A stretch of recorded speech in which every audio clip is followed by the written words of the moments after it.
The aid is not reaching Northwest Syria basically at all at this point. It's really a trickle where there needs to be a flood. And Northwest Syria has classically been a very difficult area to provide aid into, so it's not surprising in some senses, but I think we're seeing our worst fears play out in a place where there was already so much humanitarian suffering going on after 12 years of war, and the people in places like Idlib having been displaced so many times over the course of it.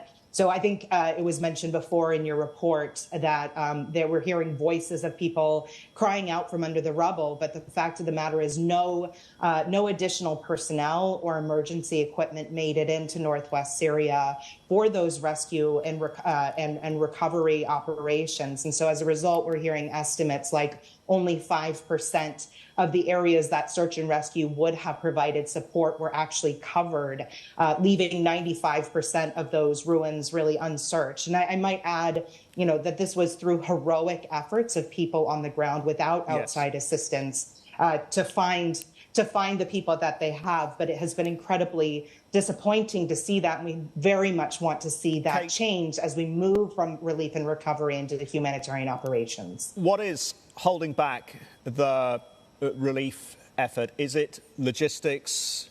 Is it bureaucracy and red tape? Or is it the fact that we're dealing with the deployment of aid into a war zone and into a country that is under international sanctions?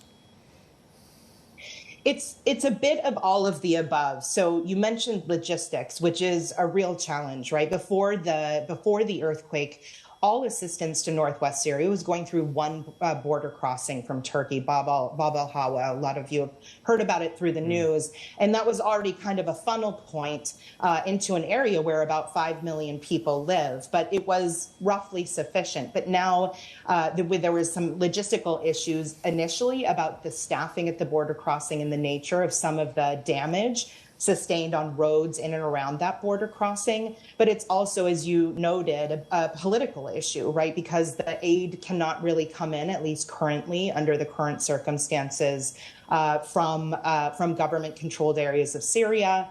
And this just basically leads to an incredibly complex patchwork of government authorities, local authorities, and armed groups that have to be negotiated with in order for there to be access from the places where it can come in. So it's sort of a perfect storm of conditions that's leading to this situation. I might also add one other factor that is, I wouldn't say inhibiting the response, but certainly compounding that complexity, is the very people who have lost family members, in some cases have been injured themselves, have lost their homes, are the first responders, given that there are no outside actors coming into Northwest Syria due to security constraints. And all of the factors you mentioned, fighting, et cetera, that make it really impossible for outsiders to come in.